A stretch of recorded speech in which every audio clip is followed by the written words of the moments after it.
రాజమహేంద్రవరంలో రేపు జనసేన ఆవిర్భావ సభను నిర్వహిస్తున్నట్లు ఆ పార్టీ నాయకుడు కందుల దుర్గేష్ తెలిపారు. ఆర్ట్స్ కళాశాల మైదానంలో నిర్వహించే సభస్థలికి నేతలు భూమి పూజ చేసి ఏర్పాట్లను పరిశీలించారు.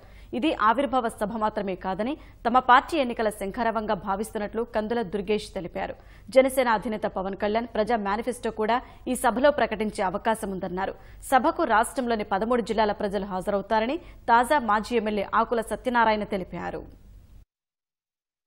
జనసేన అధ్యక్షులు పవన్ కళ్యాణ్ గారు వారి యొక్క ఆలోచన విధానాన్ని కానీ రాజకీయ వ్యవస్థ ప్రక్షాళన కానీ ఏ విధంగా పరిపాలనలో రావాల్సిన మార్పులు కానీ ఇవన్నీ ప్రజల ముందు ఉంచే అవకాశం ఉంది.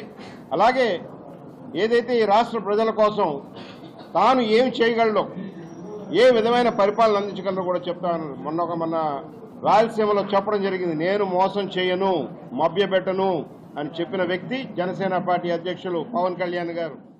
ఇప్పుడు జరిగేటువంటి ఈ సభని ఆవిర్భావ సభ అనేటువంటి కార్యక్రమంతో పాటు ఎన్నికల శంఖారావాన్ని పూరించేటువంటి కార్యక్రమంగా కూడా మనందరం పరిగణించాల్సి ఉంటుంది.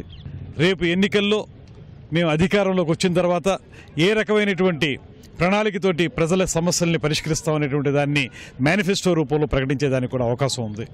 మరొక 25 రోజుల్లో ఎన్నికలు జరగబోతున్నాయి కనుక ఆ ఎన్నికలకు సంబంధించి ఒక దిశానిర్దేశం ఎన్నికల్లో పోటీ చేసేటువంటి అభ్యర్థులందరికీ ఇచ్చేదానికి కూడా ఈ సభ ఉపయోగపడుతుంది.